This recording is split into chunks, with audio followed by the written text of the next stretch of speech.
Hello, everyone. It's so excited to see this amazing audience and wonderful panelists that we have in our presentation today. My name is, I'm Dr. Viviane de Castro Pecanha, and I will be the chair of our panel in this really wonderful presentation that we are starting 2022 for you. So let me go ahead and share my screen so we can get this party going on. All right, so let me make this as a full.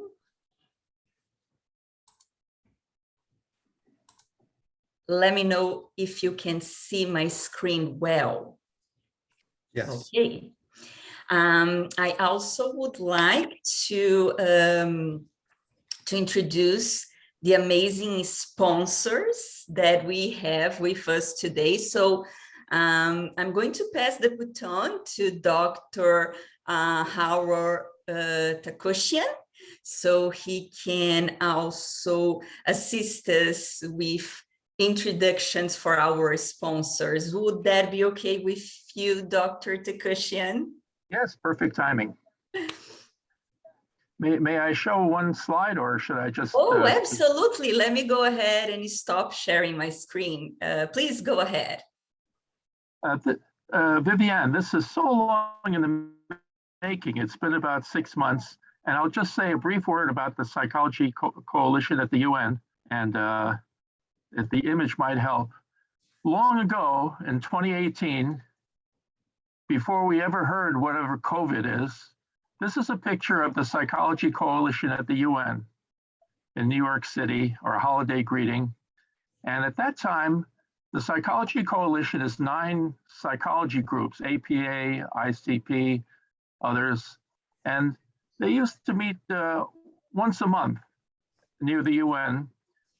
And after COVID, instead of stopping, because the UN, the city just shut down, instead of stopping, the Psychology Coalition went webinar-wise.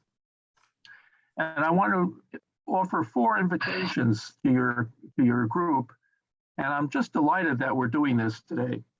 The Psychology Coalition started its annual Psychology Today on a webinar instead of in person at the UN. And last April, we had 1,900 registrants from 97 countries. And this April, we'll have the 15th UN Psychology Day. I'll put my email in the chat, so if you want to email me, I could send you the details. The second of the 4 things is that we started a book series. In fact, Michael Stevens is one of the contributors to the first volume on the importance of democracy in the world today. Besides the book series, a third thing we've done is expanded our monthly meetings. We used to meet New Yorkers on the 4th Thursday, but now we have actually people from Europe, and even our secretary is from Israel, Efrat Netter.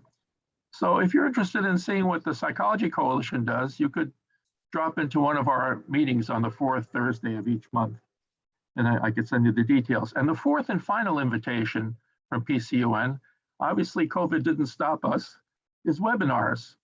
In the meetings, we speak with each other from many different countries, about 30 or 40 people each month, but we don't hear what each other are doing. And thanks to Viviane and the Chicago School and Michael Stevens' help, we now invite people to host a webinar, and PCUN co-sponsors it. And in fact, today's meeting is also co-sponsored with Luca Tateo and the Division 52, so that we draw a large audience and people around the world can find out what we're doing, like the work at the Chicago School. And in closing, I would say that I hope the Chicago School, since it offers so many cutting-edge courses, maybe it could host more than one webinar, and PCUN would cooperate in later this year, 2022. So in sum, I'm delighted that Viviane and the Chicago School are hosting this, and that PCUN is involved in publicizing it. Thank you, Vivienne. Good luck. What a warm and kind words, my dear friend, Dr. Tekuchian. It's an amazing honor and pleasure for us at the Chicago School to be here with you and our friends all over the globe. So let's get the party started. All right.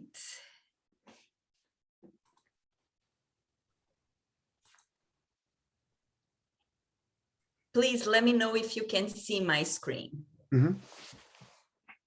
All right. Okay, my friends. So today we will be discussing about teaching international psychology. As you already, and it was already mentioned, we are from the Chicago School of Professional Psychology, International Psychology Department, online campus.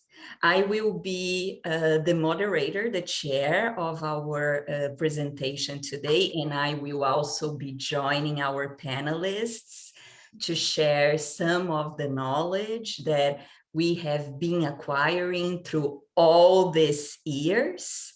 We have the honor to have with us today Dr. Michael Stevens, Dr. Karen Brown, and Dr. Marian Tafreshi. And as I move forward introducing us to you, I am the department chair of the International Psychology Department.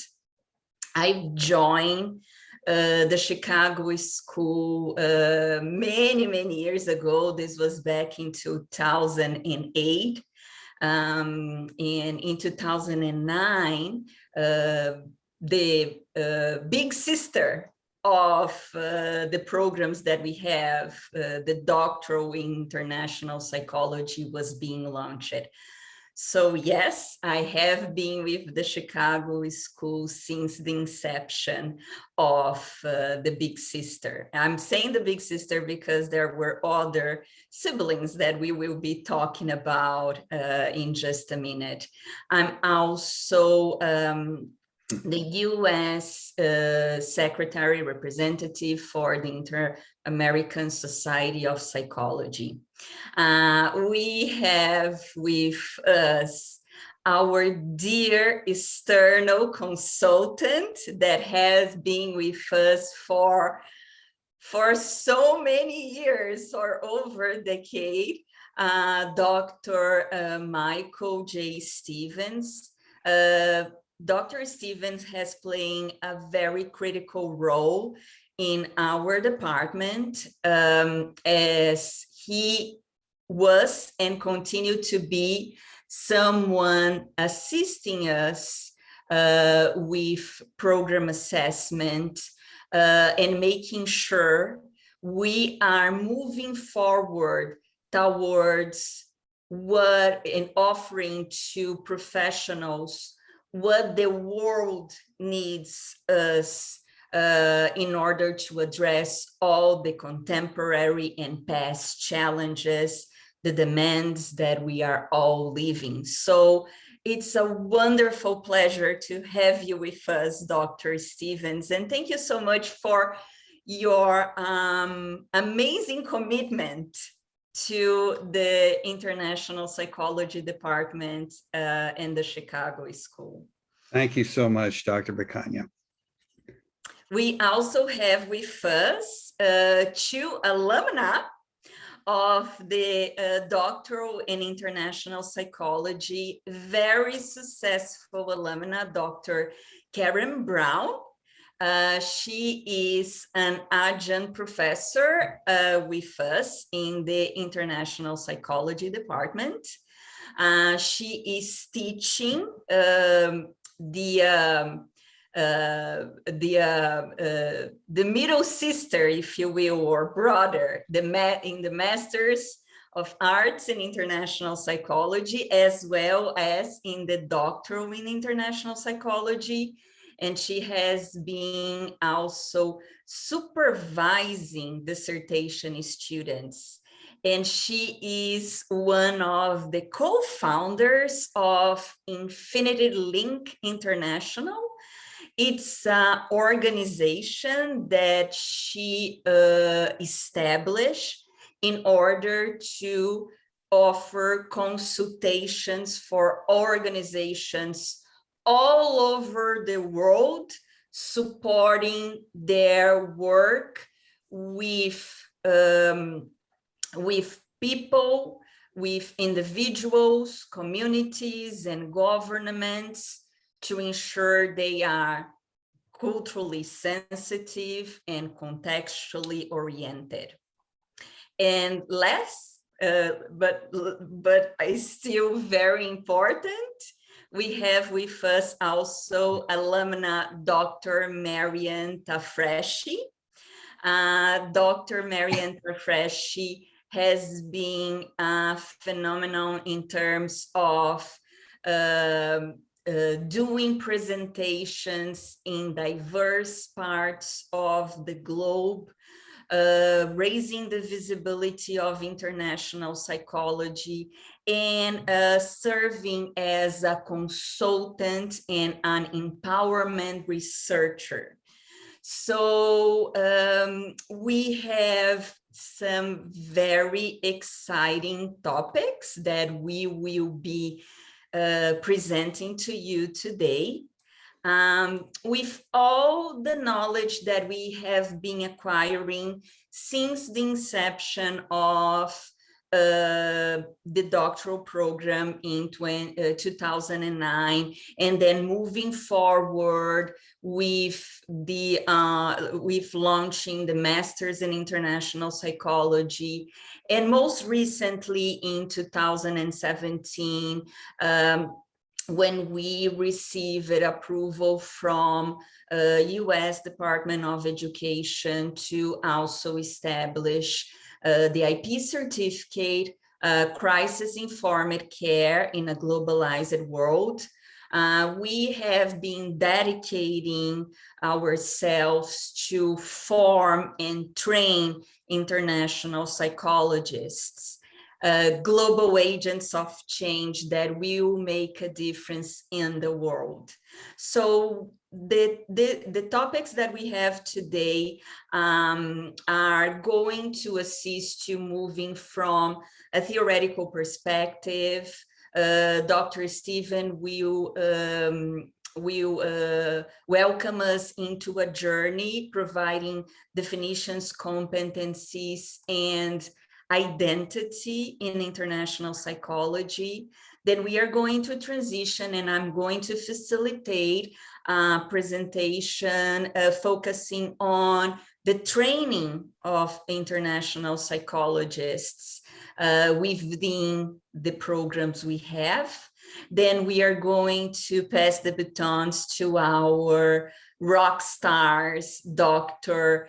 Karen Brown and Dr. Marian Tafreshi, so they will share with you their experiences, their stories as developing themselves and being international psychologists in training, and where they are in their careers in the moment. So I hope this gets you excited as we are. And now I'm going to pass the baton to Dr. Michael Stevens. Thank you so much, Dr. Bracana. And let me just again thank Dr. Takushian, Dr. Tateo, and Division 52, the Psychology Coalition at the UN, and our other sponsors for inviting us. This is something we've really looked forward to. And without any further ado, let me just go ahead and get started.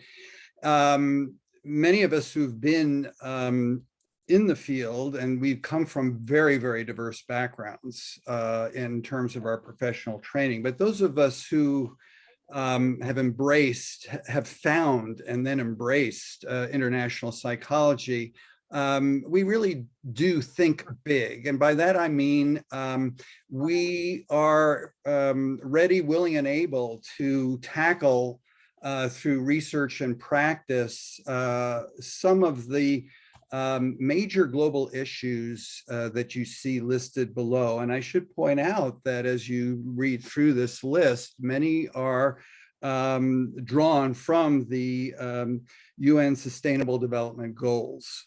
And many people, and particularly our students at the Chicago School, when they are at various stages in their training, but particularly in their dissertation process early on, ask the question, well, is it really possible to do research and to make a difference in terms of these issues? Does psychology fit in? We didn't really learn about this stuff when we were undergraduates. We were thinking small, maybe except for social psychologists like Dr. Takushian, who's always thought big. But it certainly is possible, and we know this simply by looking at the work of the Psychology Coalition at the UN, when we look at some of the consultancies like Infinity Link International, and the individual work that many psychologists are doing with interdisciplinary and interprofessional colleagues. So yes, it is possible to do research and affect change on these urgent contemporary issues, because all of them at some level have a psychological dimension to them. And by that, I'm talking about the ways in which our thinking, our emotions, our actions, and our interactions have a bearing on the cause of some of these problems, how they're being handled, and what promise to be some valuable insights and long-term solutions to them. Now, I'm not saying this is going to be easily done, but with training in international psychology, which we'll be talking about in greater detail, and as you listen to some of the narratives of our distinguished alumna, you'll see ways in which this is beginning to happen. So thinking big, but maybe making smaller steps towards some of these very important goals is part of what we're all about. Next slide, please.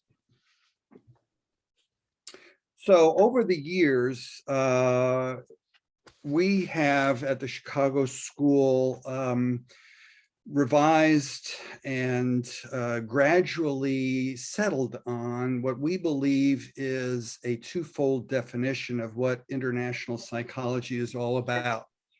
And what we've tried to do is to draw from the many definitions that you might find in a somewhat scattered literature. I think all of us who are familiar with the field know that the literature is quite scattered. So we've tried to draw upon all of that and synthesize it. And we've come up with basically two components of what we believe international psychology is. And you can see those in this particular slide. And as we talk about them, let me talk about the first one. International psychology is in part a vision that the discipline of psychology, the professional psychology, aspires to, and that is the creation of a contextualized, globally relevant, and socially responsible psychology.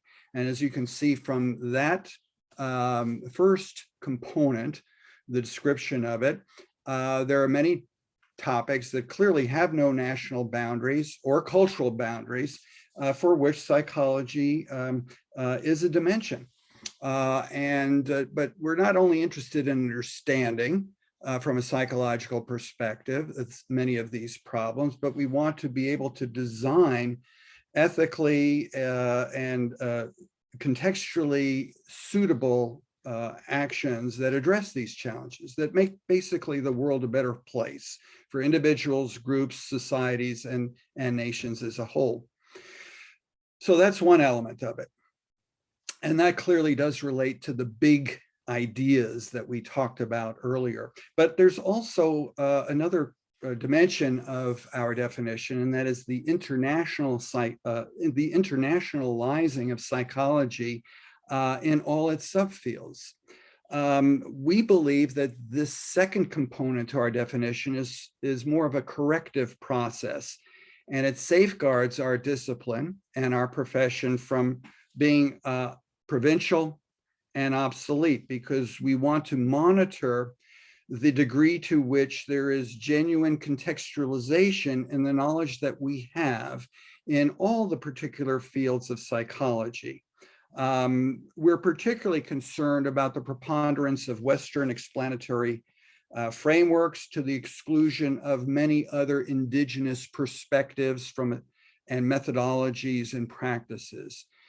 So in some sense, we might think about this part of our field as, in a way, a cross-cultural process of identifying genuine universals by doing the kind of cross-cultural and cross-contextual, cross-national comparisons that allow us to empirically determine universal theories, applicable research methods, and practices. And all fields are involved here. We can think of the more applied practical specialties where internationalizing has become somewhat more familiar and prominent, but we can also think of the more hard specialties, if you will, hard science specialties, such as neuropsychology. We have a branch of neuropsychology now called cultural neuropsychology.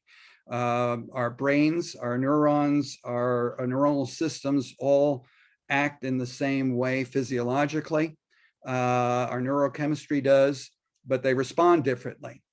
These biological systems respond differently based on socialization, contextual socialization. I won't go into that, but all fields are becoming more internationalized gradually, including research methodology as well. So that's a good thing. I think we'd all agree on that. Next slide, please. So let's take a look at international psychology as it relates to some of the other psychologies with which we're probably more familiar, and that we sometimes make the assumption that international psychology is one of these other psychologies. Our position, and we'll talk about this a little bit later, is that international psychology is an umbrella field, and it subsumes many of these intersecting or allied specialties in psychology. And all of us are very familiar with cultural and indigenous psychology, cross-cultural psychology. I do want to talk just for a moment about intercultural psychology. This is a field that owes much to Dr. John Barry, and it centers on the nature of contact between heritage and host cultures at the personal and group level. So what this field is all about is the study basically of acculturative processes and outcomes of immigrants and refugees to new homes outside of their heritage culture. It also has a social advocacy agenda seeking to develop policies and programs that support inclusive participation of immigrants and refugees to foster their personal and group well-being by becoming part of the society that has hopefully welcomed them into their midst. And we all know what multicultural psychology is all about, but there is something known as international multicultural psychology. And Basically, what that is someone who is interested in studying the identity development of microcultural groups within a country other than their own.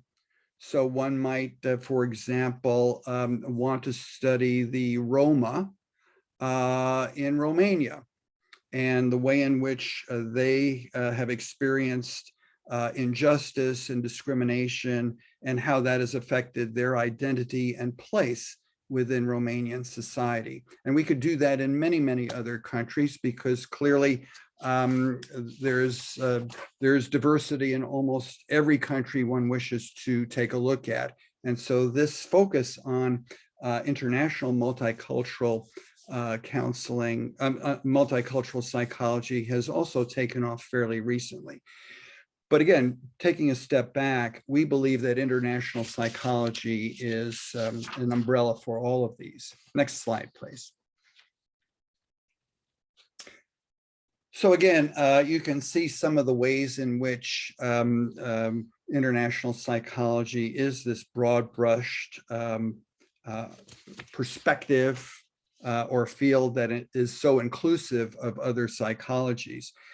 What do we do that is inclusive as international psychologists? Well, we welcome multiple divergent perspectives that inform each other. And in so doing, these perspectives yield a rich and applicable science and practice. We take on diverse topics, theories, research methods, applied practices that cut across traditional disciplinary fields. One example of this, of course, is that we use a great deal of qualitative research designs in the work that we do in order to capture the lived experience of people with whom we're not familiar, and to build upon that qualitative research using quantitative methods that will ultimately allow our theories to become richer and the accumulative literature to be much more informative in the work that we do. One thing I want to mention very quickly is that we definitely want to avoid cultural reductionism. So often when we as international psychologists embark on research and practice, we focus exclusively on culture. And yes, indeed, there are cultural commonalities and cultural differences, but there are many more contexts aside from culture that bear looking at. Geography, climate, national history, political systems. All of these elements of context add to the richness of our understanding of psychological phenomena in other groups, not just culture. So let's move on to competencies. Next slide, please. There was a wonderful article that appeared in 2018, written by Morgan Consoli, Inman, Bullock, and Nolan. And it was the product of many years in which the Committee on International Relations in Psychology were developing a strategic plan to advance APA's involvement in developing a truly globalized psychology for the 21st century. And this strategic plan yielded two major priorities: promoting an international perspective within APA. But for our purposes, what's particularly important is promoting an international perspective in graduate training. And so this is what the Chicago School basically is all about, although we've been doing it long before the completion of the work of this SERP committee. In this article, and it's extremely dense and extremely rich in detail, and I recommend it to everyone. There are basically two distinct sets of competencies, and we're going to be talking much more about the foundational or meta international competencies, because these are ones that, regardless of your particular area of expertise, are extremely valuable. An analogy to this would be doing psychotherapy. You can have a vast knowledge of the theory, research, and techniques of psychotherapy, but if you don't have some of the core competencies of being able to establish a therapeutic relationship and an environment in which change can occur, none of this brilliant background and information that you have is going to yield positive consequences. So we're going to emphasize some of these basic foundational competencies in the work that you're going to hear about shortly. And one of these areas is awareness of self in context.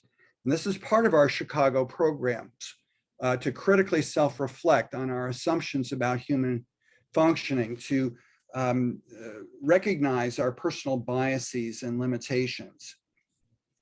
And with regard to the second point, linguistic and communication practices, how do we make sense of the diverse worldviews with which we are always encountering in our personal context with colleagues from abroad, but also in the actual work that we're trying to accomplish. And then, of course, becoming familiar with what's happening at the local level, learning about the history and current status of the various contexts in which we seek entry, and how to negotiate that entry. So these are fundamental competencies that we try to instill in our students, and Dr. Briccani will talk much more about how we actually accomplish that. Next slide, please. In tandem with what the American Psychological Association and CERP was doing, there is a wonderful project, the International Declaration on Core Competencies in Professional Psychology, developed by the IUCIS through its project on competence in psychology. And here too, you can see, for the most part, a similar kind of distinction between foundational competencies and psychological specific competencies. If you look at the bookend sections, you can see psychologically specific competencies, knowledge and skills underpinning core competencies, professional activities, and competences. So these tend to be more psychologically specific. But if you look at the middle section, the professional behavior competences and the specific bulleted points within the light blue-gray section, you can see many of the basic core competencies, not only those, there are some professional ones, but basic core competencies that are so important to be able to function appropriately in international context. And the one that's written in red in capitals is perhaps the one that we feel in some ways is the foundational competency, and that is cultural humility. To be able to approach with curiosity, respect, empathy, and openness to what is different, even though it may conflict with some of the values with which we have been socialized in our heritage culture. To be able to approach with humility those with whom we work and who we attempt to collaborate. It really is critical. And you can see some other terms here that also speak to the importance of these foundational competencies: respecting and celebrating diversity, inclusive of all forms of diversity, reflecting on and implementing areas for improvement, impact of one's values, beliefs, and experiences on others. These are essential qualities, and I would call them qualities in addition to competencies, that are so important to inculcate, to nurture, and to develop in international psychologists, whether they're students or whether they're already in the field. Next slide, please. So I'm going to conclude and then pass the baton to Dr. Picagna after this slide. But when we do talk about competencies, we clearly are speaking of attitudes, knowledge, and skills. But we also want to talk about some of the internal outcomes as well as the external outcomes that these competencies can have. Which means essentially that we're really talking about a recursive process. That these basic competencies, they do overlap, as you can see from some of the specifics that are listed in black within each section. All of them are equally important. Attitudes, knowledge, and skills, all equally important. Each is necessary, but not sufficient in and of itself. And again, as I said before, these are all recursive. For example, as we acquire specific skills in observing, making sense of, self-monitoring and self-regulating and building relationships, these skills obviously have an impact on our attitudes. We become more curious, more intentional, more open, more respectful. And that fuels an ongoing cyclical process within this, this sequence. When we talk about internal outcomes, we're speaking about something that I know that Dr. Brown and Dr. DeFreschi will elaborate on, and that is the transformational nature of training in international psychology. And I can tell you that as a seasoned psychologist joining the Chicago School in actually 2010, but more formally in 2014, I have changed. Who I am has changed as a consequence of immersing myself in the field and engaging with my esteemed colleagues. So there is a transformational effect. And you can see some of the ways in which people can become more empathic, flexible, able to shift perspectives, becoming more socially conscious and active.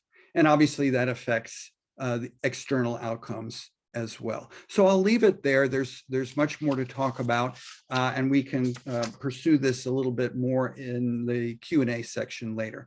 So Dr. Picagna, would you please take over?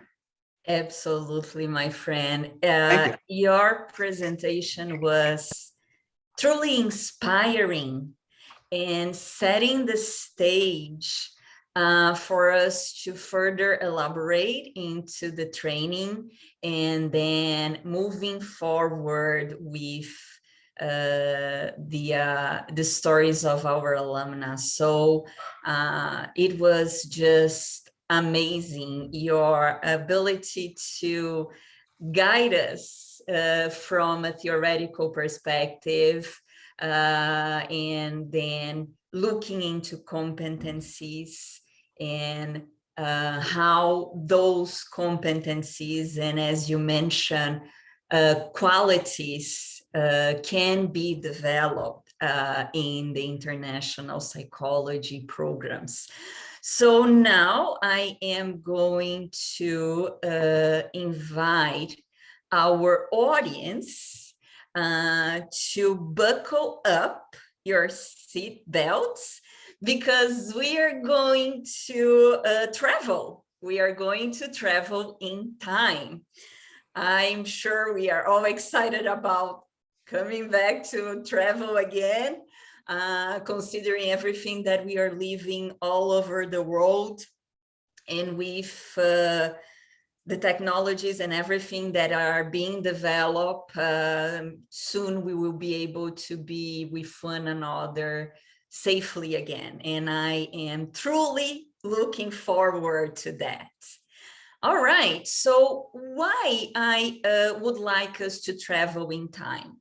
I believe it's important to understand our past and what was done in the past in order to look into the future and understand also what is needed for us to continue evolving in order to train professionals that will be working the international psychology workforce market.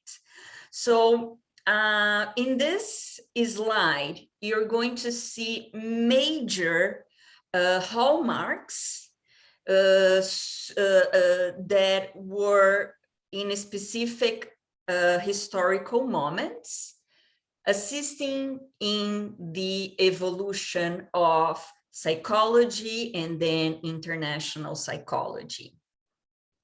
So outside of the United States, and now we are also looking into European countries, and then how psychology was disseminated all over the world. We can conclude that psychology was always international. Psychology always had the ambition to be in many, many parts of the world. At the end of the 19th century, when we were approaching a more organized structure in 1889, we had the first International Congress of Psychology, the first organized conference in the field of psychology, and that was in France, Paris. And at that time, the psychology field was a field without psychologists. And if you stop to think for a moment, you would question, so how was that possible? Psychology was a branch of philosophy. Psychology born with philosophers and then was developed in the medical field by many medical doctors that were in the neurology field. After that major event, we move it into the establishment and the organized structure of the organization that Dr. Stevens mentioned that launched the International Declaration of Competencies.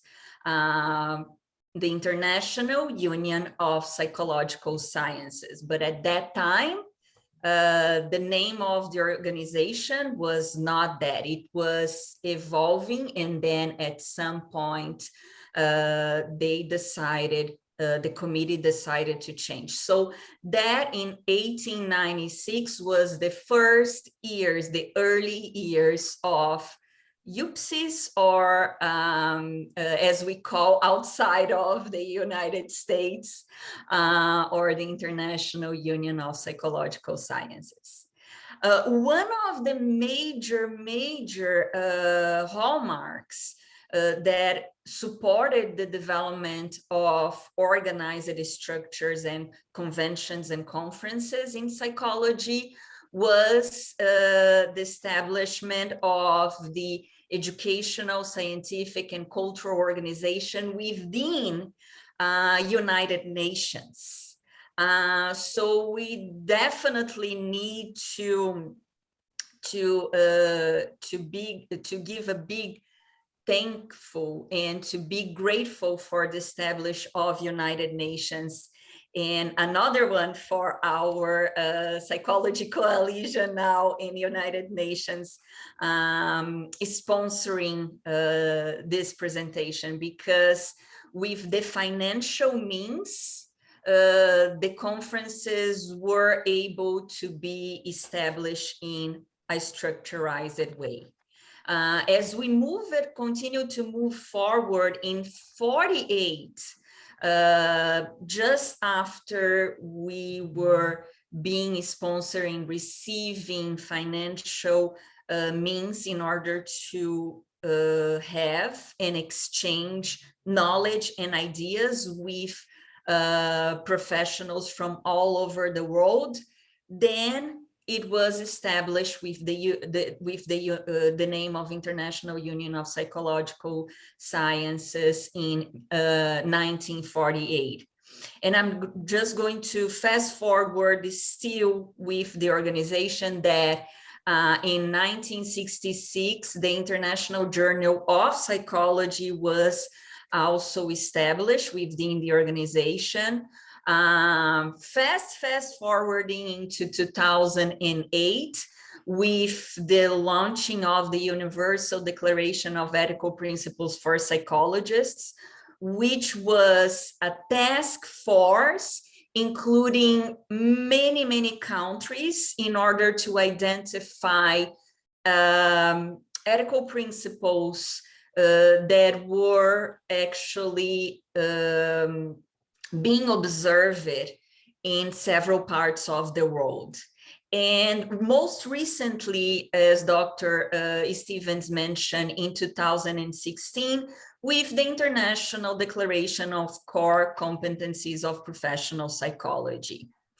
And as we move forward, and most recently, we had the establishment of Division 52, International Psychology, also is sponsoring this presentation with the American Psychological Association.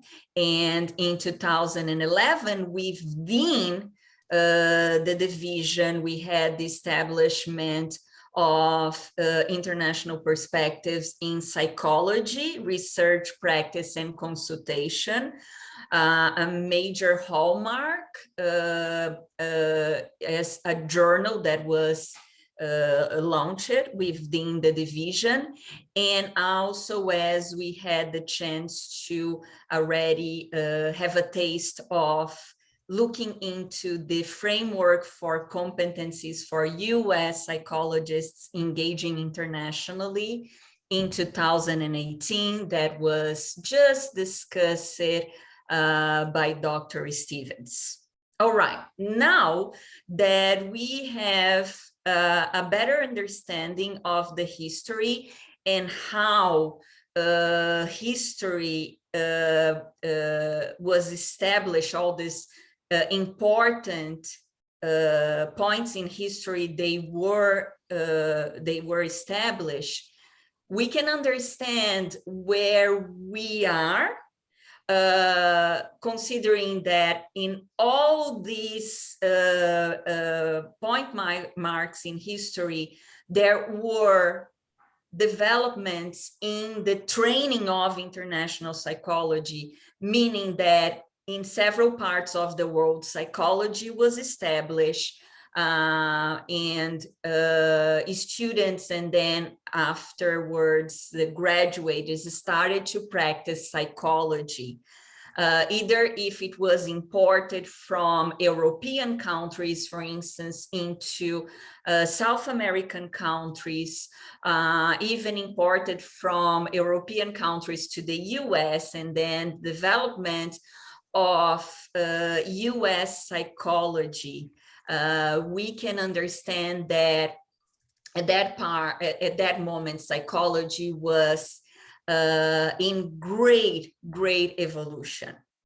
So now we land in 2009, considering the establishment, the Division 52 in 1997, with what it's still considered cutting edge and unique programs in international psychology. We do have a lot of doctoral and master programs all over the world offered by many universities, focusing on cross-cultural psychology, on cultural psychology, on areas of international psychology.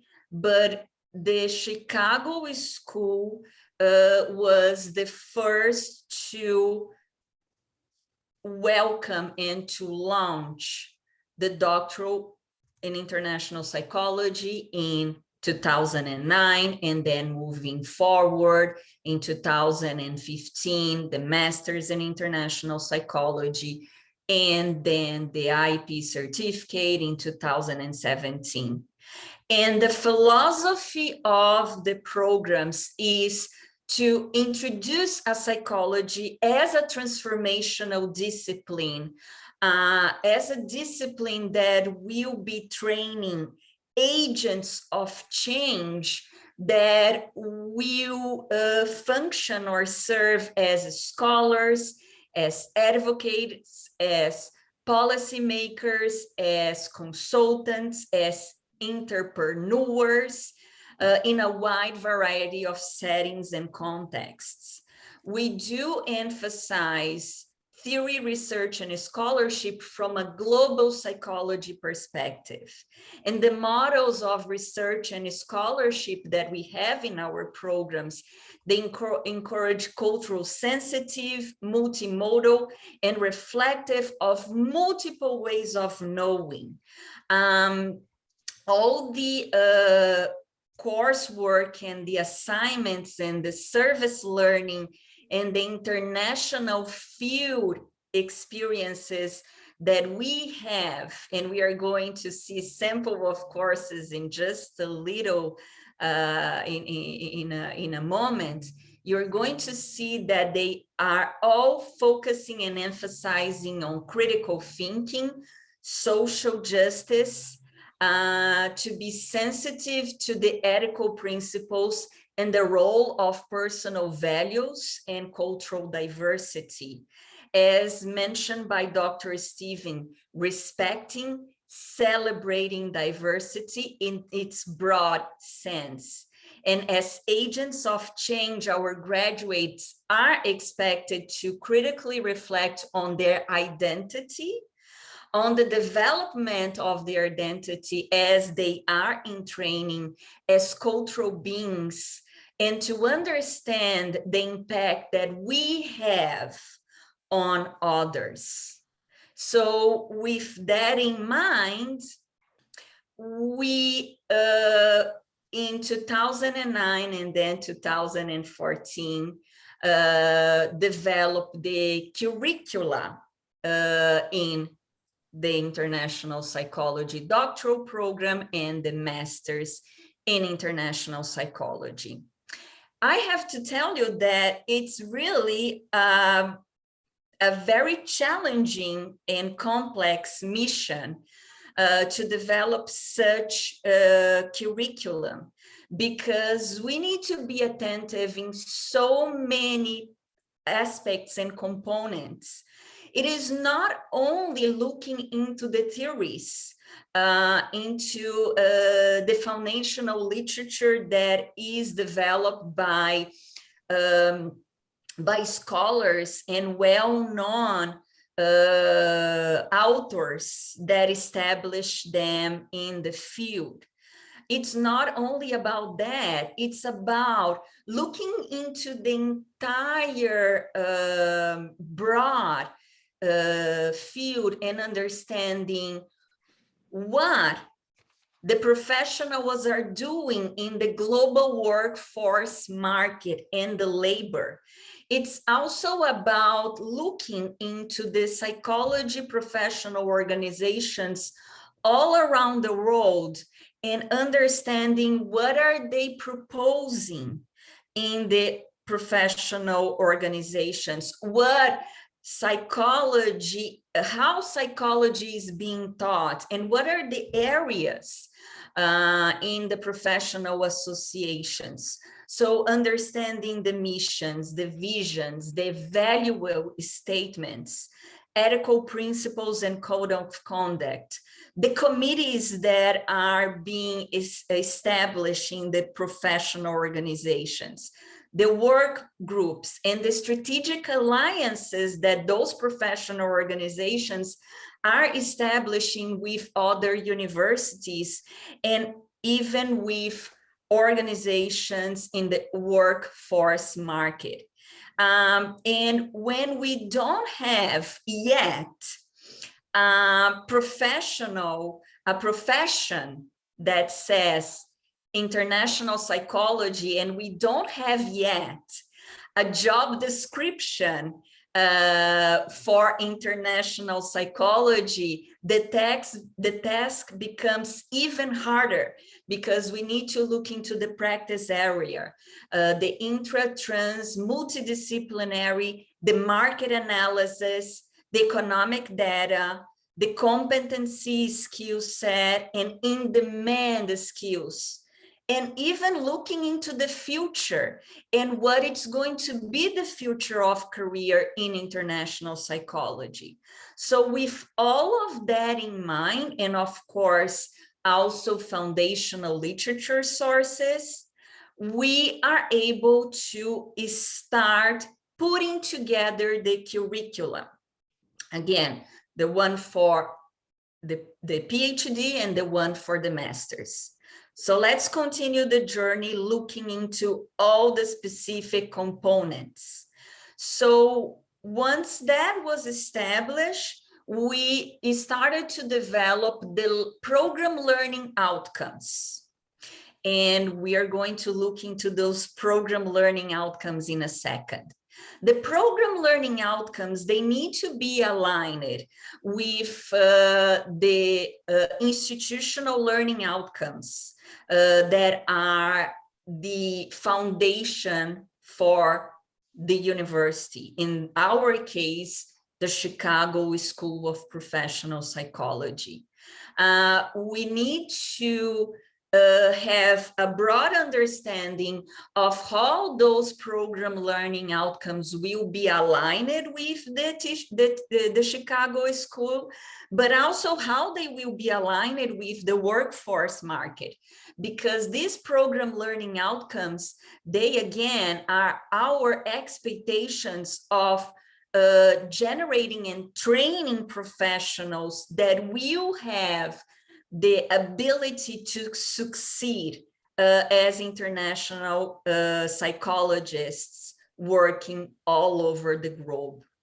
And with those program learning outcomes in mind, we develop the curriculum map. The curriculum map will then start to welcoming the courses that are important for the curriculum.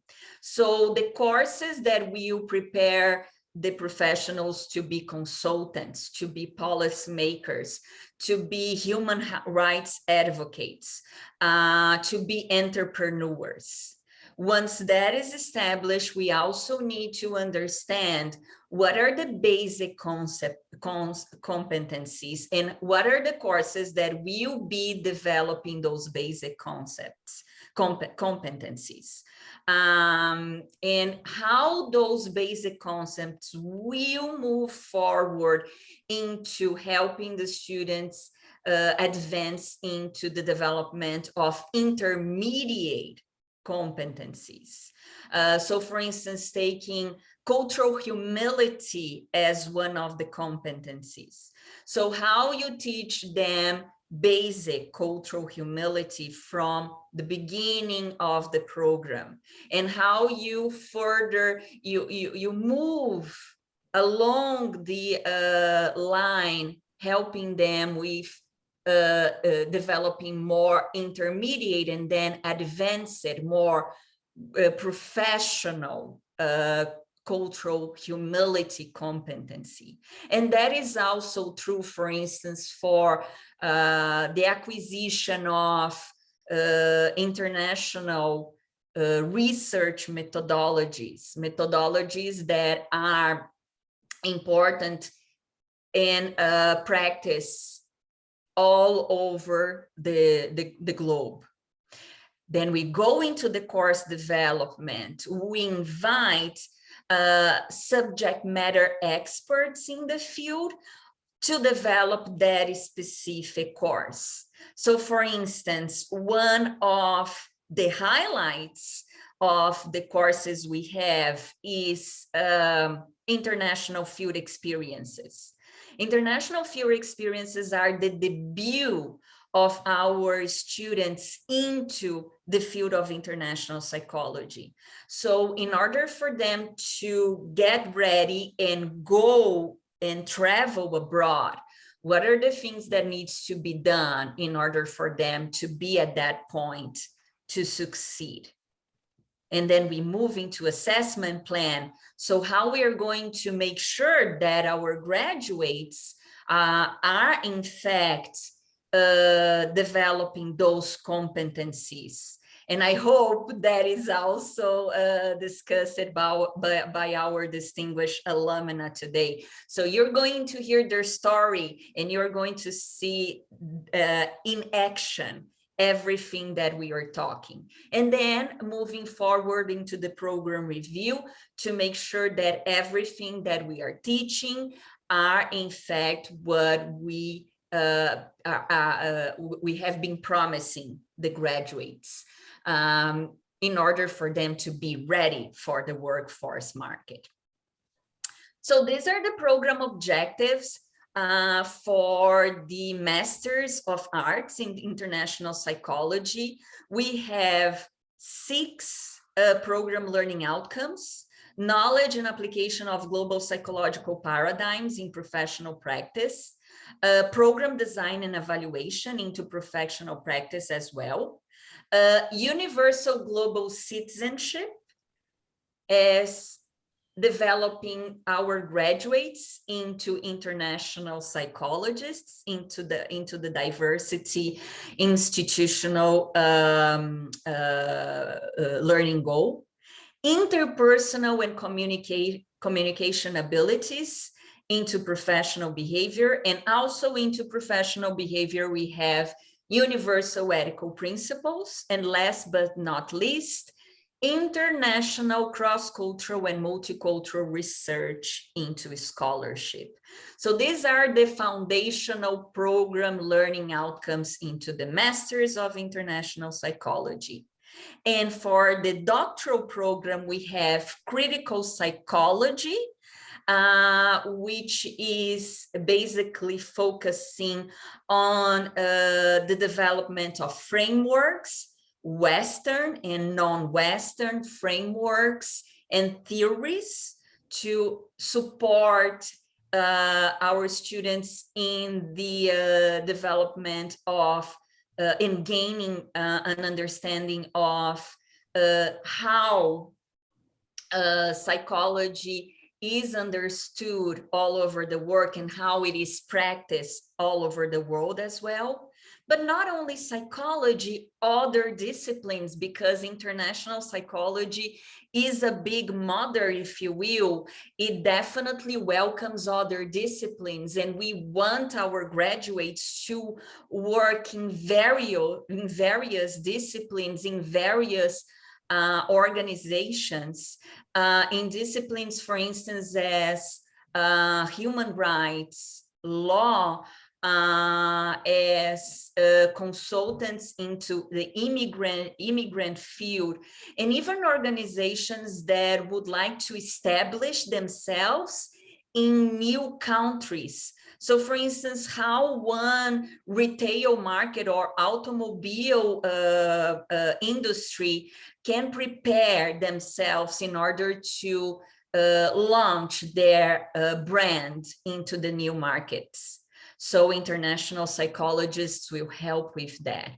Diversity, also focusing on celebrating diversity, and as we saw in the development of cultural humility, critical self-reflection as we reflect about the impact that we have on others, understanding that we may not always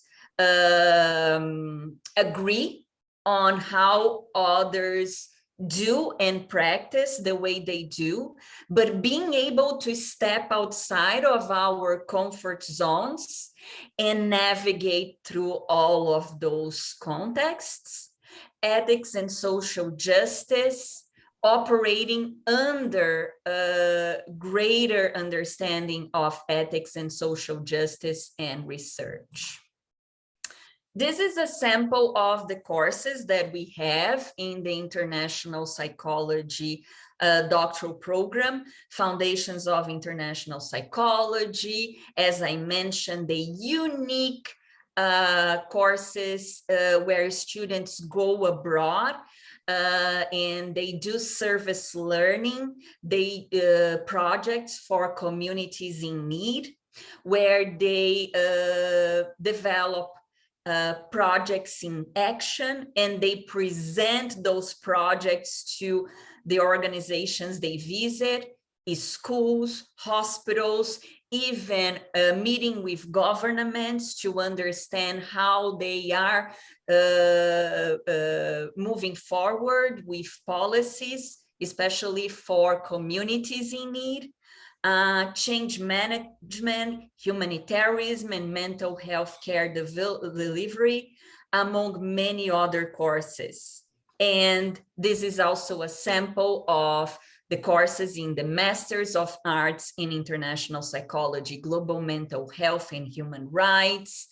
They also have international field experience, process of acculturation, immigration and refugee status, growing global, the relationship between society and environment, international cross-cultural and multicultural research methods. So I hope I'm getting you excited about those courses, and those courses will prepare our graduates to succeed in the field. And the last slide that I have before I pass the baton to Dr. Karen Brown, I would like to share with everyone the amazing accomplishment and the honor that we received from the University Professional and Continuing Education Association, UPSIA. We received in 2019 the International Program Excellence Award.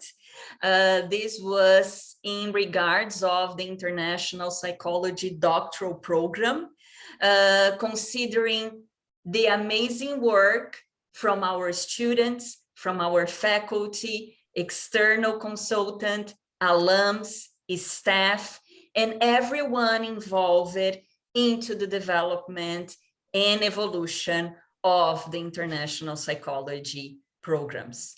A big round of applause to everyone that was able to be with us and continue to be with us in this evolution. So now I'm moving forward and welcoming Dr. Karen Brown to share her stories as an alumna of the International Psychology Doctoral Program. The floor is all yours, Dr. Karen Brown. Thank you, Dr. Picania, and thank you for our sponsors and for everyone who's joining us for this presentation.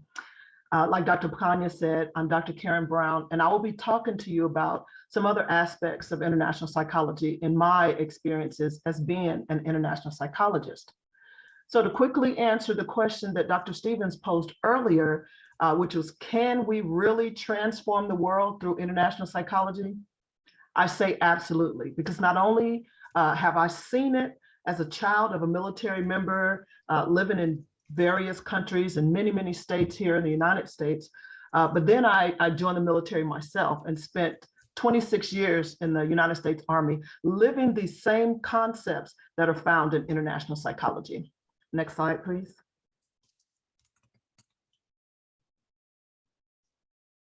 So we all understand that while psychology in general studies human behavior, I see international psychology as looking at the different ways that people behave based on culture. So in essence, IP takes into account the relationship between behavior, culture, and other contexts in which that behavior occurs, such as the socioeconomic status, politics, and even religion, amongst other things. So hopefully, as we continue to move forward in this presentation, you will begin to gain or deepen your understanding and appreciation of what international psychology actually is. Next slide, please. So this slide shows a listing of some of the skill sets that are learned in the International Psychology Doctoral Degree Program. So while it's not an exhaustive list, it does show that the individual who completes the doctoral degree is a well-rounded individual who brings an impressive skill set to the table. So some of the skills that may be surprising to some of you, and one of which was one of my favorite courses, is the social marketing techniques. So how many of you remember the Click It or Ticket campaign? This was a campaign that encouraged people to wear seatbelts while driving. So that's an example of social marketing, and it can be used to great effect when properly executed. And right now, there's a phrase that's going around that's being used to decrease the stigma of mental health, and it is, it's okay to not be okay. So that phrase right now is being used everywhere. Currently, it's the name of a Demi Lovato song. It's the name of a Korean drama series. It's the title of a few books written by various authors, where one is focusing on religion and self-reflection, and the other is focusing on grief and loss. It's also been the topic of discussion in articles found in the magazine Psychology Today and in the Harvard Business Review. So it's okay to not be okay is one of those social marketing techniques that is taught, that has been taught in the doctoral degree program. And as you can see, that one skill set is worth having when your organization is looking for team members. Next slide, please. So there are several fundamental principles that govern international psychology, and one of those principles focuses on participatory action research. And this means that any research that's conducted, whether it's by a student or by faculty, it must have the intentional inclusion of those participants written into the methodology. Otherwise, we run the risk of spinning our wheels in the sand, trying to solve a problem that only exists in our own minds. So how do we ensure that our research, our interventions, or our consultations are culturally responsible? Well, IP promotes and strongly encourages collaborative efforts that, again, include those who are most affected by the challenges or the issues, and the ideas that are generated as a result of those collaborations must be specific to the needs of the population involved. They must fit the context in which we're dealing. And when talking about advocacy programs, it must challenge the current policies and status quo that serve to oppress or to otherwise marginalize communities and population groups. So the most important goal is that at the end of the day, the participants are able, and equally as important, willing to utilize the ideas that came out of those collaborations. Next slide, please. So here I've added a few of the social advocacy programs that I've been involved with in the past few years. And the first is a transgenerational trauma healing model. This healing model is the combined result of my research with the Noongar, which is a family kinship group in Western Australia, a group of Aboriginals. And during that data collection and interview process, we talked and discussed ways that they believed would bring healing to the transcendental traumas that they've suffered for hundreds of years and in a lot of aspects are still experiencing. So we took those ideas, created a healing model, and right now they are currently conducting training and education for both Indigenous and non-Indigenous population groups in Perth using those same ideas and concepts that we discussed in the interviews. I also have two students, dissertation students, who are currently looking at social change in Nicaragua and as well as in India. So the first is looking at how climate change disproportionately affects Indigenous population groups, not only in terms of their territory, but most critically in terms of mental health. So her research has allowed the Mosquito tribe in Nicaragua to be seen and heard on a national level in Nicaragua, and has garnered support from the Bluefields Indian and Caribbean University located in El Rama. The second research is looking at the impact of colorism and how it affects body image and self-esteem. So this study discusses how women are defined and accepted in society in India based on the color of their skin. So once completed, this student is prepared to use her results to challenge the cosmetic and advertising industries, as well as clinics and spas that promote skin lightening products. Her goal is to improve the mental health and self-esteem of women around the globe as it pertains to body image. When talking about peacemaking, I was honored to be able to work with a Grammy-nominated band of musicians from Cape Verde who use music to provide healing and to bring about peaceful resolutions in places like Mozambique, Eswatini, Zimbabwe, and other surrounding areas. So they provide free concerts where their lyrics often speak of peace, well-being, reconciliation, and brotherhood. And believe it or not, they've had great success in multiple war-torn areas in West Africa in terms of bringing opposing factions to the bargaining table based on music. And then currently, I'm working on a book series called The Faces of Strength, and that focuses on elevating marginalized individuals and population groups and gives them the opportunity to speak their truth. So our first book in the series is of women who, for whatever reason, are completely bald. And there's an irony that bald men are considered to be distinguished and even sexy, but that doesn't translate to women in the same way.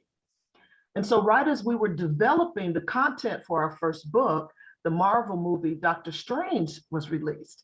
And the actress in that movie, Tilda Swinton, actually shaved her head to play the role of a bald woman known as the Ancient One. And the Ancient One was extremely powerful and was very, very wise.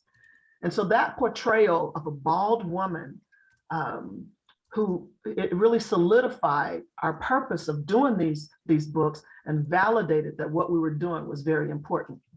Now, I'm a huge Marvel fan anyway, but I really love that movie even more just because of the Ancient One and how she was portrayed. And it also encouraged my 7-year-old daughter, who had recently lost her hair during chemo treatments. So it was something that really resonated not only in my home, but it also resonated to the people that we talked to, the ladies that we talked to. The goal of Faces of Strength is to allow the world to look into a face that may not look like yours or mine, and to read about and see the strength that resides within. Next slide, please. I've included a few examples of how to infuse international psychology into everyday life. And this includes areas such as education, community and international service programs, and working with marginalized and oppressed population groups. So I had an opportunity to work in an MBA global program.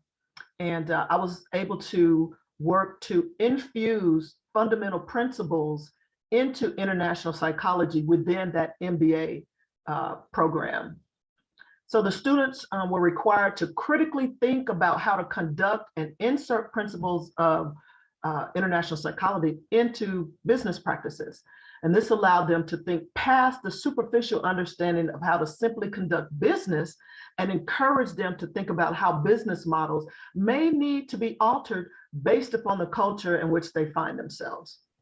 It was an amazing journey, it was an amazing time, and I think the students really were helpful and helped to have this international psychology, the fundamentals being inserted into that course. Another example of infusing IP is after the earthquake in Haiti, there was a group of well-meaning missionaries who decided to take some of the Haitian youth to get water and other necessary items. And so as they drove through the countryside, the young people became very agitated, they were crying, they were extremely upset. And what the missionaries did not take into account was that as they were driving through the countryside, these children were seeing for the first time the areas where they used to live and the absolute destruction of their homes, schools, churches, and other areas where they had once played. The missionaries didn't think about that trauma involved in seeing such devastation, especially for young people. And so now trainings are being given to potential volunteers that include self-reflection and the opportunity to practice seeing situations from different perspectives. And when discussing incarcerated individuals and having respect for others, one still has to see the humanity in others regardless of the exhibited behavior. And so I have a master's degree in forensic psychology, and that kind of helps me to understand that we are all products of our experiences, our understanding of the world, and the beliefs that we have of how the world works for us and against us. And so clearly having respect for others as people does not absolve anyone from personal responsibility, nor does it mean that we accept those behaviors. There are still consequences for illegal, immoral, and unethical behaviors. Here in the state of Florida, where I live now, the criminal justice statutes actually state that incarceration is not designed for rehabilitation, but is designed strictly for punishment. And with that understanding, those who are prison reform advocates, they must still show that degradation, bullying, and continuing the cycle of trauma does more harm than good. And this principle works similarly in refugee camps and in indigenous and other marginalized population groups. So the perspective of the westernized standard of care, whether that be physical or mental health, as seen as being best practices, must either be willing to take a back seat or at the very least be willing to learn and incorporate practices known and embraced by non-Western population groups. This is how one gains the respect of others and is able to work efficiently within marginalized population groups. Next slide, please. So there are challenges in trying to get your foot in the door when you show up as an international psychologist, because most people don't have a clue what international psychology is, and they think that we're all clinicians. So when people stop at that word psychology and then they hear the word international, they assume that we're just clinicians or psychologists who work in international spaces. So some of the questions that I get normally is, why would I even need an international psychologist? You know, are you a diversity trainer? You know, we've already completed our DEI training for the year. And so I find myself explaining that international psychologists are trained to collaboratively create tailor-made, you name it, evaluations, trainings, interventions, or even advocacy programs and presentations, while simultaneously incorporating a cultural viewpoint based on the specific needs of the organization. And that's what we do with Infinity Link International. So all of the trainings and programs that had previously been contracted out can be had in one or two international psychologists on staff. And so IP, or international psychology, becomes that disruptive innovation for the field of psychology. Next slide, please. So since I talked about the challenges involved in infusing IP, I have to talk about the benefits of including the fundamentals of IP into your organization. First, it promotes advocacy. So the basis of understanding IP, in my opinion, is that it always looks at human rights as a fundamental goal of everything. So every action taken, every word spoken, every intervention that's incorporated, every document that's written, all of that, the pillar that IP rests upon is human rights.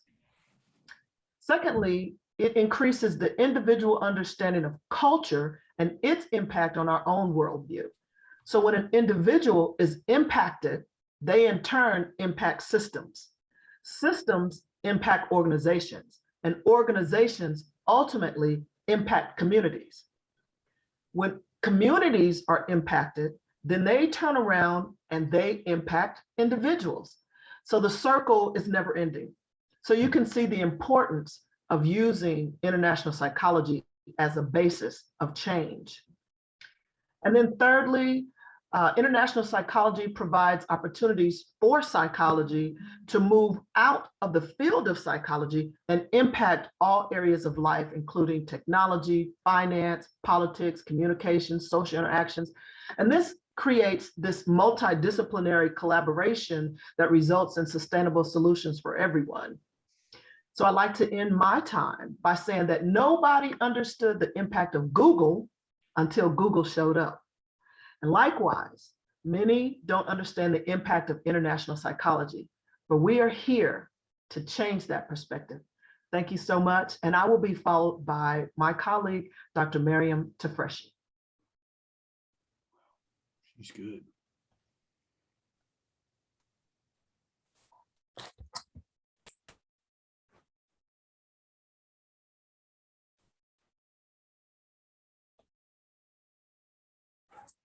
Okay, hello everyone. Can you hear me? Thank you for joining us today and Happy New Year. Before I start, I want to extend my appreciation and gratitude to our hosts and sponsors who made it possible for us to share with you the important role that international psychologists play in addressing global issues and how we are trained.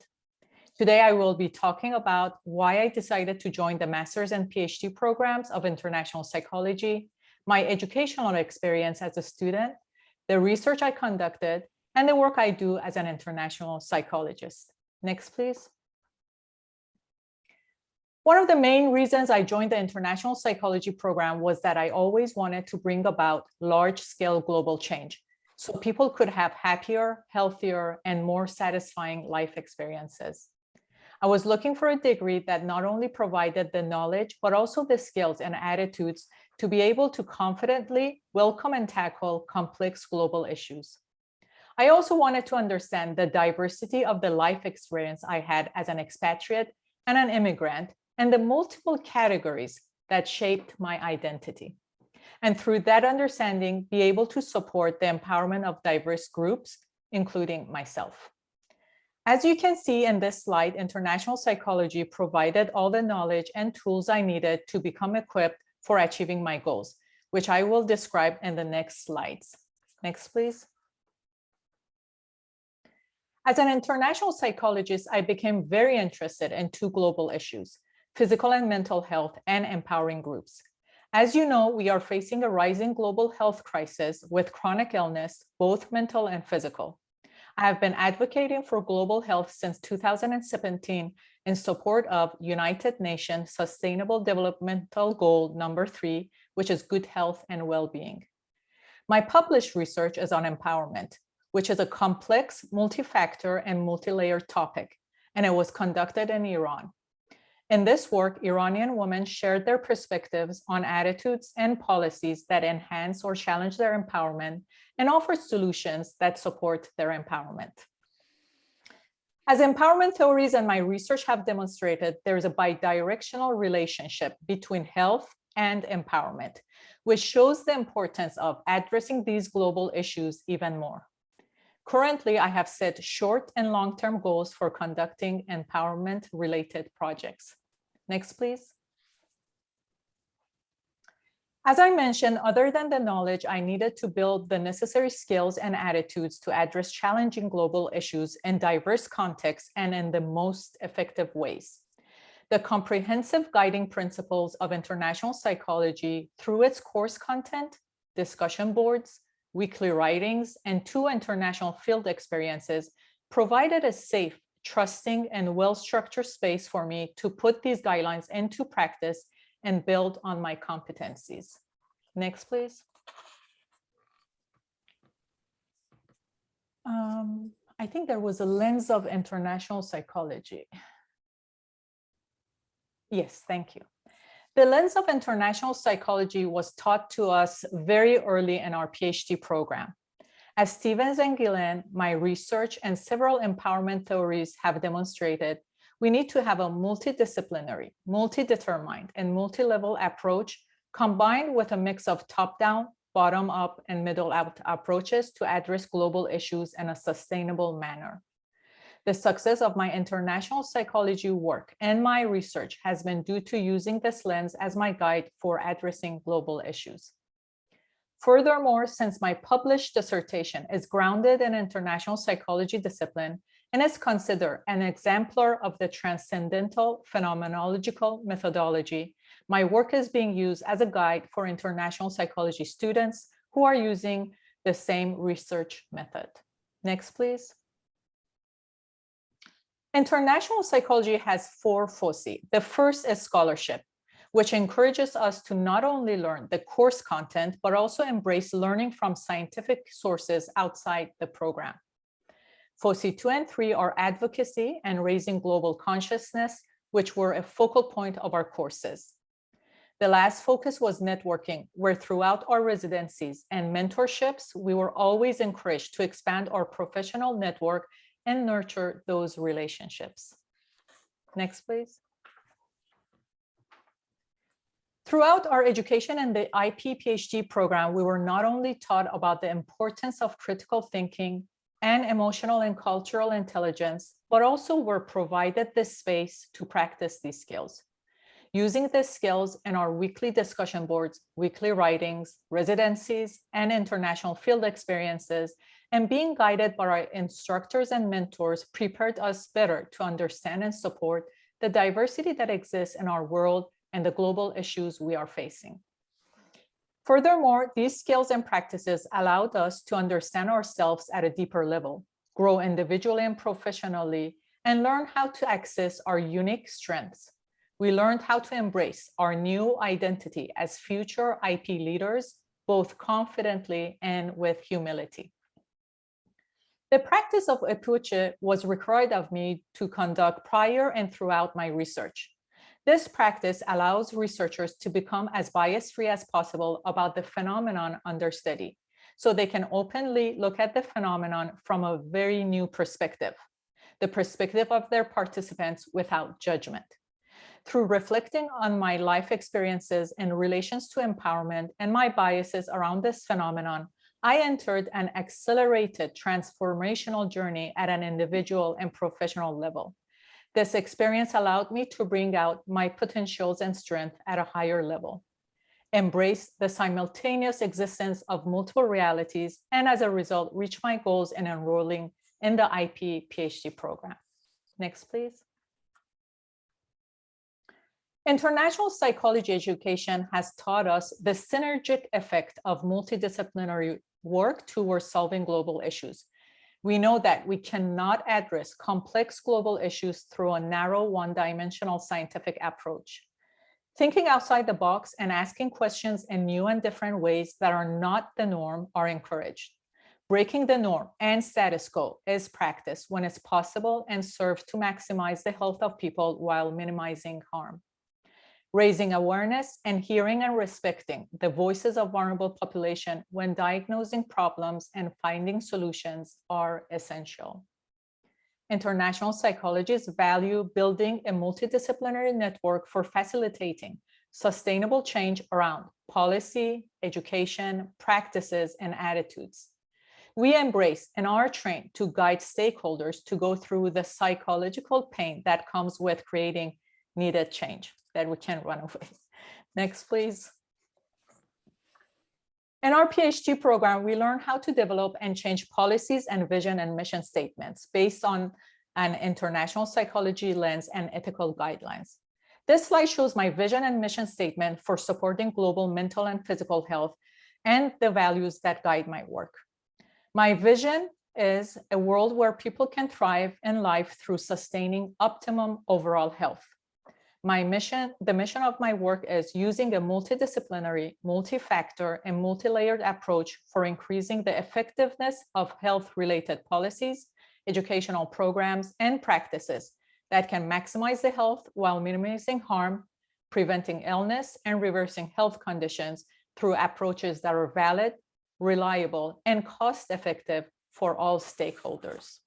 Next, please.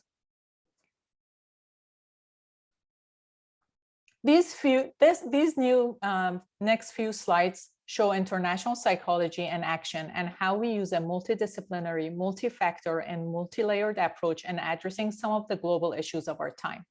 At the Middle East Psychological Association 2018 conference in Dubai, I organized, led, and sponsored a multidisciplinary panel on global health. I was joined by Dr. Mensa, a medical doctor and orthomolecular specialist from the US, Dr. Friedrichsen, an MD and orthomolecular specialist from Germany, and Dr. Kazem, the head immunologist of Dubai Hospital. Prior to this panel, I had a meeting with His Excellency, Dr. Amin Hussein Al-Amiri at the Ministry of Health in Dubai to discuss the goals of this presentation. Next, please. Here we see two examples of a bottom-up approach for creating change. Collaborating with the American School of Dubai, I was able to organize a talk for AST parents and administration on orthomolecular approaches to mental and physical health. I did the same thing at Purdue University, collaborating with the Sigma Chi fraternity student leaders and with a generous monetary sponsorship of Sigma Chi headquarters, we were able to organize a talk on this topic for the students. The Sigma Chi leadership recorded the presentation so their members could access the talk. Since this talk, students have been encouraged to more openly talk to each other about mental health, seek professional help, integrate positive mental health lifestyle habits, and learn more about the multifaceted approaches to improving their mental health. These two talks were very well welcomed, with us staying at the event for over 2 hours after the presentations. Next, please. At the APA 2018 pre-conference, I presented on global health as well, which it was welcomed by national and international department chairs and psychologists active at the UN. This presentation created an interest for a longer Q&A session and dialogue after the presentation. Next, please. In this inauguration, I presented alongside Dr. William Walsh, founder of Walsh Research Institute, and Dr. Mensa and Dr. Bowman, co-founders of Mensa Research Institute and Mensa Medical. After presenting my work, Dr. William Walsh mentioned that the work of international psychologists can serve as a catalyst for addressing the crisis of global health we are facing. Next, please. Dr. Mensa and I continued our collaborative work to raise awareness about orthomolecular approaches to mental health and invite psychologists to collaborate with clinicians who have an integrative approach to mental health. Dr. Mensa presented for APA Division 52, and together we have presented to the IP department on my professional Instagram page and the Integrative Mental Health Summit. Next, please. These next two slides show that in 2020, a team of international psychology professionals collaborated with Mensa Medical to address diverse issues concerning the double pandemic of our time. Examples of our talks were resiliency when facing a multifaceted crisis, becoming empowered through embracing the power of meaning making, empowered from self as jailer to self as liberator, the case of COVID in the Middle East, and cultural perspectives and the COVID pandemic. Next, please. These are a few other examples of the presentations of our IP team with Mensa Medical, which provided understanding, solutions, and coping strategies for facing racism, social unrest, intimate partner violence, and addiction during COVID, and understanding global health and diverse contexts. You can find this presentation introduced in these two slides on the Mensa Medical's YouTube channel. Next, please.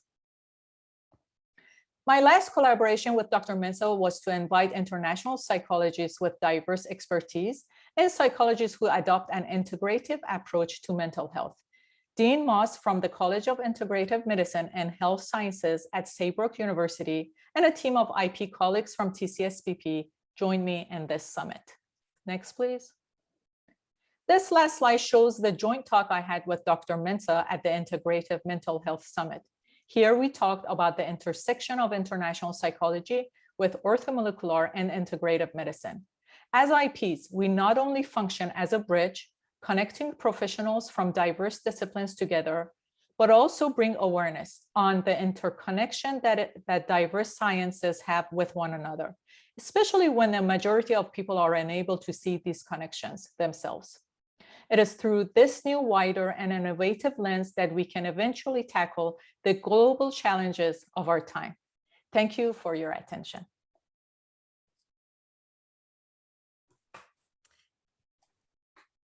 Thank you so much, Dr. Tafreshi.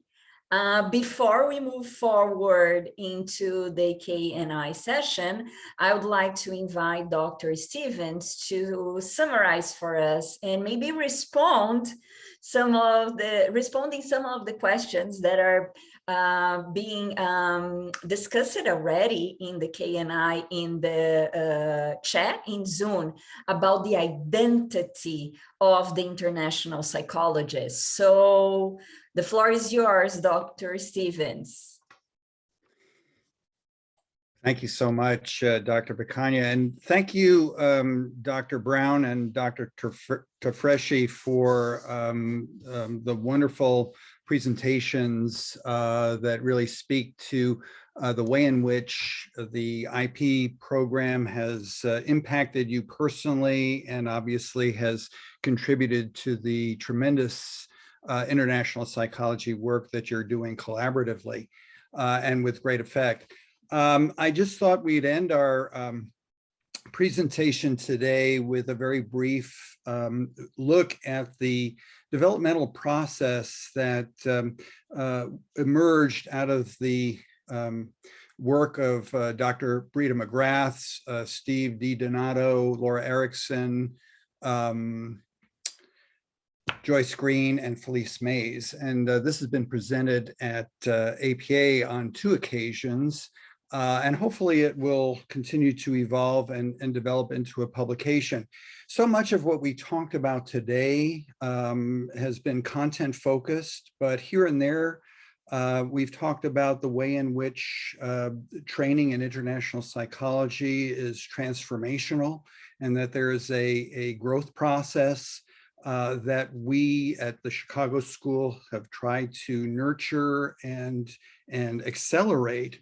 And you can see from this international psychology identity model that we have sort of a vortex, if you will, that is in a way a metaphor for this dynamic transformational process. Many of us, myself included, and I did not go through the Chicago School of Professional Psychology, but I can resonate very much to these 4 stages in my own development and transformation into a clinical, into an international psychologist from a clinical psychologist. And you can see in the boxes beneath each of the stages some of the states and tasks that are involved in moving upward through this vortex. Let me just point out that like all of us in psychology who've dedicated ourselves to the field, our growth is lifelong and dynamic. It's constantly being influenced, sometimes serendipitously, sometimes by design, as we grow and become more competent in the work that we do. So much of what I heard in Dr. Brown's and Dr. Tafreshi's remarks really speak to me to the development of cultural competencies, not just in the international psychology programs, but also outside of it. Both of them have a wealth of international experience in their personal and professional lives, in addition to the training experiences that the Chicago School has offered them. And each of them has spoken in different ways about becoming much more aware through self-reflection, developing that sense of empathy, humility, respect, curiosity, flexibility, and understanding the value of incorporating knowledge of context into the work that they've done. And here and there again, throughout their marvelous presentations, we've seen how some of these competencies have a critical role to play in the practical work that each of them is doing. So this is a very interesting model. I think it captures so much of what it is that we have come to understand as a educational and training process, but one which many of our students have started long before they entered our programs, and one which I would imagine they will be very, very much motivated to continue here on in their careers. So I'll leave it there because I'm sure there are some questions and comments from the audience, and we want to give time for those. So I'll turn it over to Dr. Picagna to moderate that, if you would. Thank you so very much, Dr. Stevens.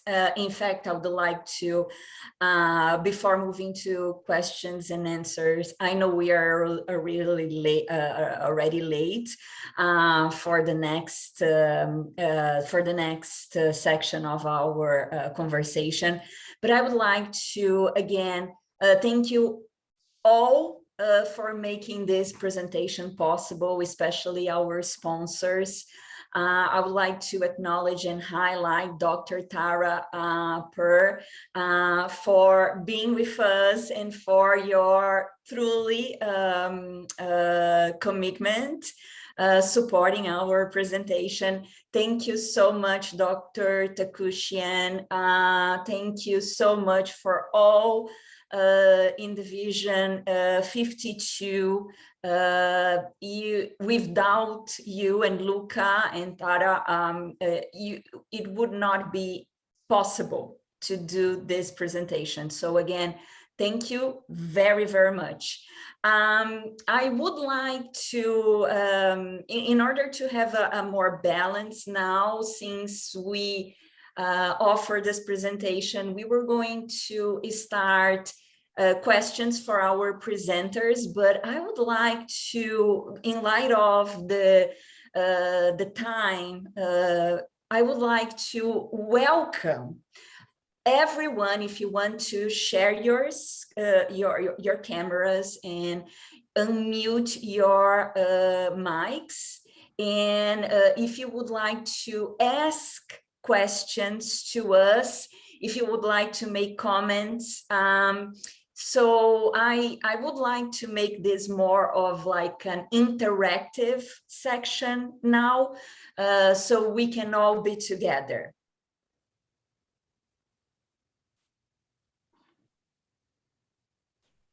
Viviane, did you say that there was a connection between TSCC and the Tara's Institute? Oh, absolutely. Thank you so much, Dr. Tekusian,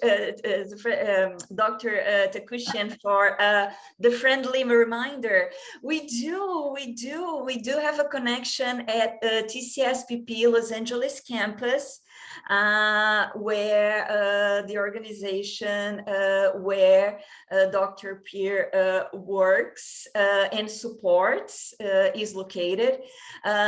We have been working with IMCS for a long time, and it's just like a pleasure and honor to be working in collaboration, in partnership with IMCS. Thank you so very much for collaborating. It takes a village to raise a child, right? As the saying says, it takes like an entire world to train and to develop international psychologists. So thank you all for being part of that. I appreciate the partnership, and I appreciate the opportunity to sponsor this very meaningful event. And I enjoyed the very brilliant presentation addressing all aspects of our future. We must be in awareness that future is not somewhere we're going.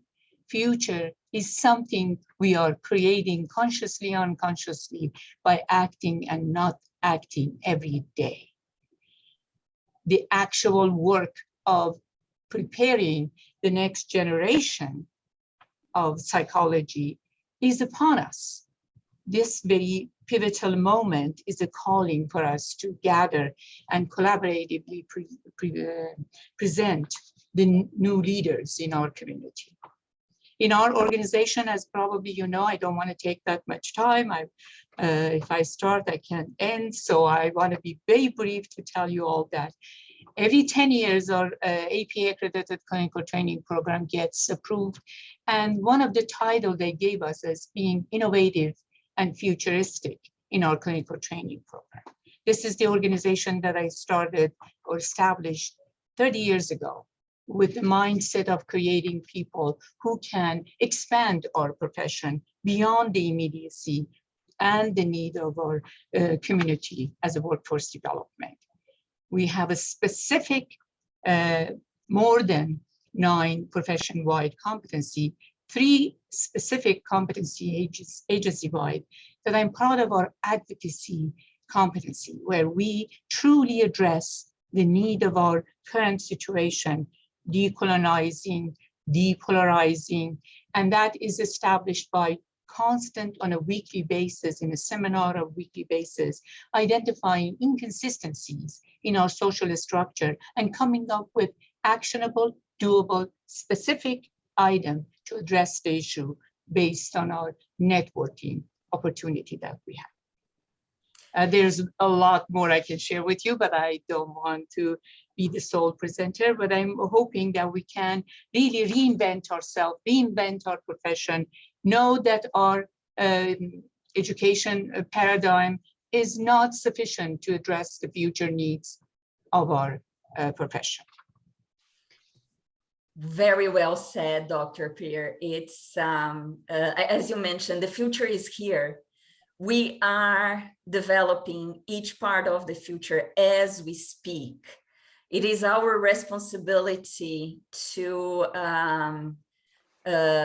take upon everything that is happening and to help creating a better world for everyone. And when I say everyone, I mean really everyone.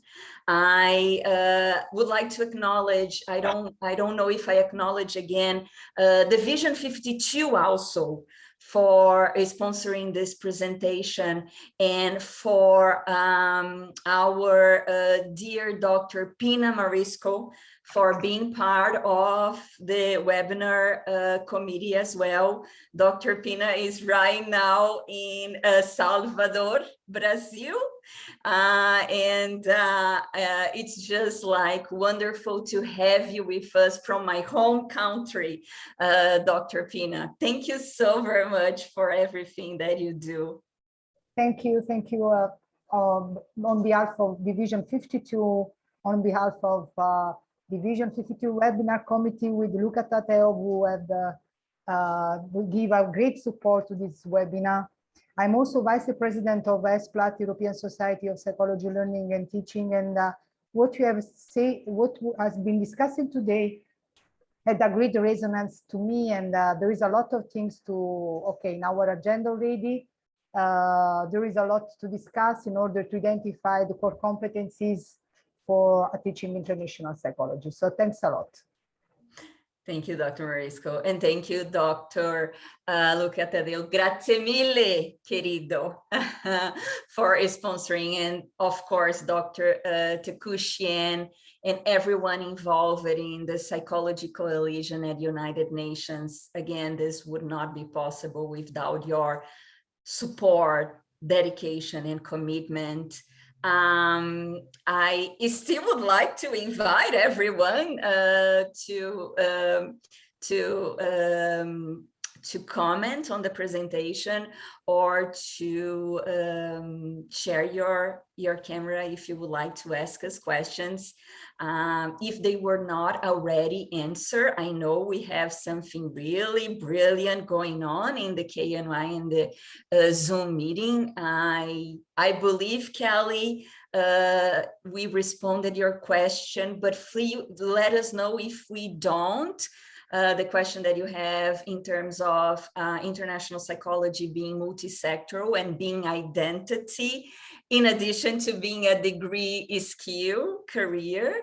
And Neil, so wonderful to see you here. What you do is actually amazing, and your organization takes like the next step in terms of discussing healthcare and mental care and human rights for individuals, human beings that are truly in need. Thank you so much for what you do at Far Start Foundation, Niels.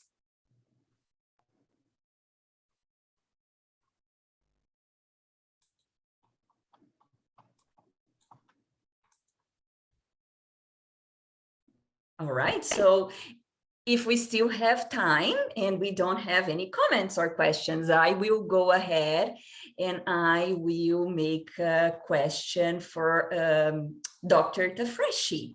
So, Dr. Tafreshi, you made a very important point about the intersection between international psychology and the healthcare field. In your experience and considering your research, what are the areas, the additional areas in the healthcare field that international psychologists can work as advocates and even working with governments in terms of developing policies to address the healthcare and mental health crisis that we are living all over the world?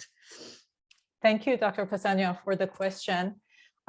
So as I mentioned, my research was on empowerment, and the empowerment theories and my research both demonstrated that there's a bidirectional relationship between empowerment and global health. And as we studied an IP program in Dr. Stevens' books, both empowerment, global mental health, and physical health are two global issues. So right now, regardless of all the research that is out, and you know, the medications, lab work, and knowledge that we have, we can see still global mental and physical health is on the rise. And by 2030, for example, depression is gonna be one of the worst cases that we're gonna have, both depression and anxiety. And the disease is changing from an infectious disease to more chronic illness, even for the physical body, like autoimmunity, cardiovascular disease. When we look at it, we see that the health of a person affects their mental health, their presence at work. For example, there are people who have autoimmune illness or chronic illness, and they go to work and they have some special needs. But the companies and organizations are not aware, you know, of the needs of these people. So for example, if they don't provide that, these people cannot give their 100% of their talent to their work.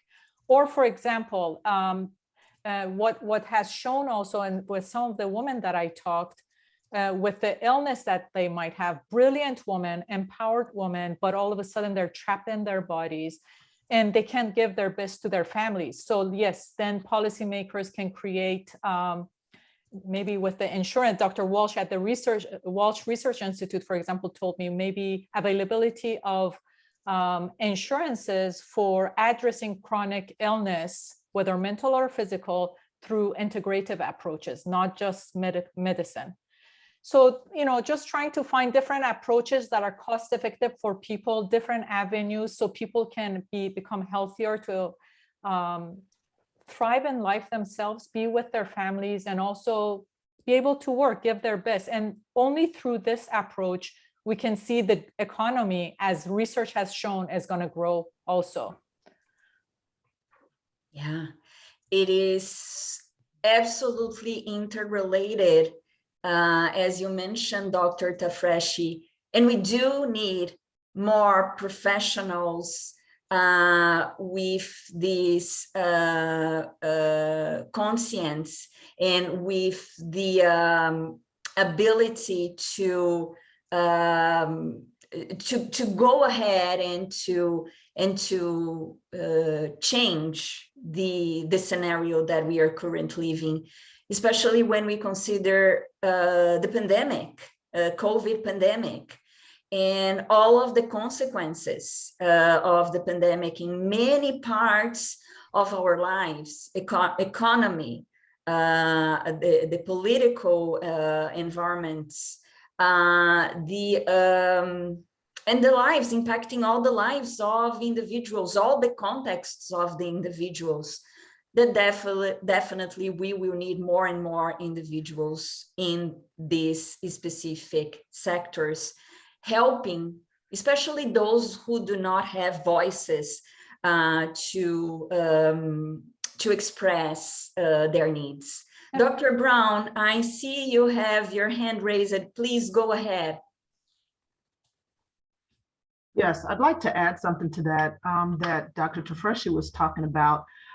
So in the military, I was a combat medic. So, and I was my undergrad was in biology. So what we found in the physical medicine realm is that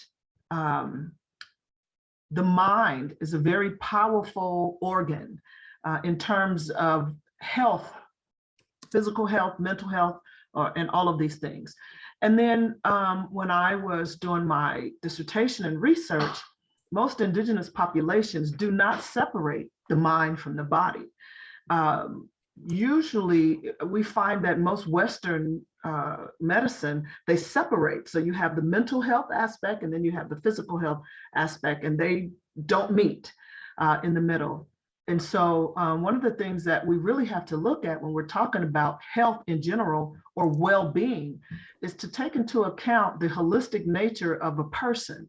And that when you start separating the mind from the body, you really miss a plethora of things that are happening with that individual.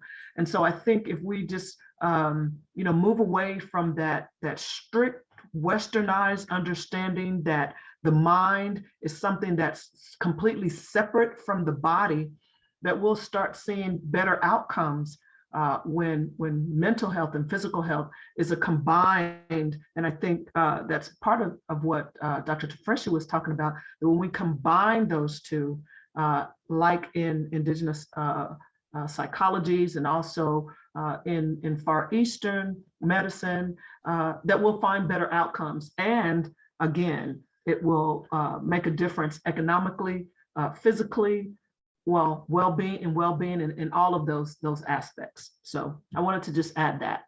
Yeah, I mean, there is no health if we don't see the human being in a holistic manner. And the more we share this knowledge with the world, eventually the world will start to resonate back to us with that same knowledge.